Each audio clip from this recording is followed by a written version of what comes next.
जनता समाचार। तो आइए करते हैं आज की ताजा खबरों की ओर। कृषि मंत्री का बड़ा बयान। उत्तराखंड के कृषि मंत्री सुबोध उनियाल के किसान आंदोलन को लेकर बड़ा बयान देते हुए कहा कि किसान आंदोलन धार्मिक अनुवाद के साथ साथ कॉरपोरेट्स के इशारों पर हो रहा है, जो गरीब किसानों के फसल को औने पौने दामों में खरीदने का खेल करते हैं। कृषि मंत्री ने साफ कहा कि किसान बिल को वापस लेने का सवाल ही नहीं होता, क्योंकि यह किसानों की भलाई और उनकी आर्थिक आज़ादी के लिए है, ताकि किसानों को उनकी फसलों का उचित दाम मिल सके। लेकिन विपक्ष इस मामले में पूरी तरह से किसानों को गुमराह कर रहा है। लेकिन देश के किसान समझदार हैं, वो चंद लोगों की बातों में नहीं आने वाले हैं। क्या मानते हैं यहाँ के किसान? देखिए, मैंने आपसे कहा कि ये कुछ लोग और खासकर जिस तरह से मैंने सुना कि धार्मिक तौर पर ग्रंथी लोगों को आंदोलन से जुड़ने की बात कर रहे हैं, तो इसमें बहुत स्पष्ट लगता है कि ये किसान आंदोलन न होकर ये कुछ कॉरपोरेट घराने ऐसे हैं जिनके हितों पर इन बिल कानूनों के बनने से कुठाराघात हुआ है, जो पूरी तरह से किसान के उत्पाद पर जिनका कब्जा था उनसे खरीद कम औने पौने दाम में खरीद के जो एक्सपोर्ट का धंधा करते थे, ये उन लोगों की एक सुनियोजित साजिश है। और ये लोग किसान को भ्रमित करके कुछ तो अपने व्यापारिक जो हित हैं उनको बचाना चाहते हैं और कुछ अपनी राजनीतिक जमीन ढूंढना चाहते हैं। सर, खेती के हत्या में पत्नी सहित 5 पर मुकदमा।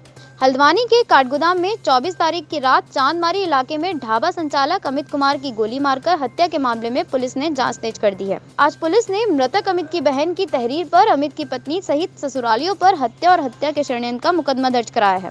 पुलिस ने अमित की छोटी बहन शालिनी की तहरीर पर अमित की पत्नी निकिता, सास मीना देवी, ससुर दिनेश कुमार, साली अंकिता और कविता के खिलाफ धारा 302 और 120 बी के तहत मुकदमा दर्ज कराया है। साथ ही उनको हिरासत में लेकर पूछताछ की जा रही है। एसएसपी सुनील कुमार मीणा का कहना है कि पुलिस हर एंगल से जांच कर रही है। कई तथ्य सामने आए हैं, जल्द ही मामले का खुलासा कर दिया जाएगा। एक हत्या का जो मामला सामने आया है उसमें जो मृतक पक्ष है उनकी तरफ से जो एफआईआर आई है उसमें जो मृतक है उसके ससुराल वालों के ऊपर एलिगेशन लगाया गया है। पुलिस उनसे पूछताछ कर रही है और कुछ नए तथ्य भी सामने आए हैं, कुछ क्लूज पुलिस को मिले हैं। शीघ्र ही घटना का खुलासा कर दिया जाएगा। Thank you. संपर्क में भाजपा विधायक। विधानसभा सत्र समाप्ति के बाद हल्द्वानी पहुंची नेता प्रतिपक्ष इंदिरा हृदय ने कहा कि 2022 में कांग्रेस की सरकार बनने वाली है। वर्तमान सरकार के क्रियाकलापों को देख कांग्रेस पूरी तरह से आश्वस्त है कि 2022 में राज्य में कांग्रेस की सरकार बनेगी। हालांकि भाजपा के प्रदेश अध्यक्ष बंशीधर भगत के 60 विधानसभा सीटें जीतने के दावे को नेता प्रतिपक्ष इंदिरा हृदय ने कहा कि हवाई गिनती में वह 70 भी कह सकते हैं, लेकिन कांग्रेस इस तरह के आंकड़े बनाकर अपना उपहास नहीं उड़ाना चाहती। यह पूरी तरह से स्पष्ट है कि 2022 में कांग्रेस की सरकार आ रही है और यह बात भाजपा के विधायक भी जानते हैं। इसलिए कई भाजपा के विधायक उनके संपर्क में हैं और इशारा करते ही उनके साथ आने को तैयार भी हैं, क्योंकि भाजपा के विधायकों की सरकार में सुनवाई नहीं हो रही है। वो खुद विधानसभा सत्र में सरकार के खिलाफ आवाज उठा रहे हैं। नहीं, ना बातचीत बताई जाती, वो प्राइवेट होती, गोपनीय होती, इशारे होते हैं। ये तो हमें विचार करना होता है कि क्या हम उन लोगों को यदि टिकट देंगे तो कांग्रेस में कोई विद्रोह तो नहीं होगा। के विधायक भी नाराज, तो इसलिए सब जगह के नाराज हैं।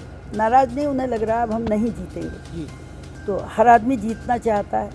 तो यदि भाजपा में भी तो लोग वही जा रहे हैं जिन्हें लगता है पार्टी बदल के हम जीत जाएंगे। तो क्या वो भाजपा विधायक कांग्रेस में आने वाले? नहीं, आने वाले हैं, हम कहीं नहीं रहे। सब बातचीत हमने कोई प्रयास नहीं शुरू किया है। नहीं, देखिए, ये हाईकमान तय करता है। हमारी जब राहुल गांधी जी से बात हो जाएगी वो तय हो जाएगा। तो उनका मन है ऐसा कुछ? ऐसा उनका मन है या नहीं है ये भी हम नहीं बताएंगे आपको। हमारी सबसे बात होती है। व्यापार मंडल ने फूका प्रधानमंत्री का पुतला। हल्द्वानी के देवभूमि उद्योग व्यापार मंडल द्वारा कृषि बिलों के खिलाफ पिछले 32 दिनों से आंदोलन कर रहे किसानों को समर्थन देते हुए केंद्र सरकार द्वारा पारित किए गए कृषि कानून के विरोध में जमकर नारेबाजी कर प्रधानमंत्री मोदी का पुतला फूका।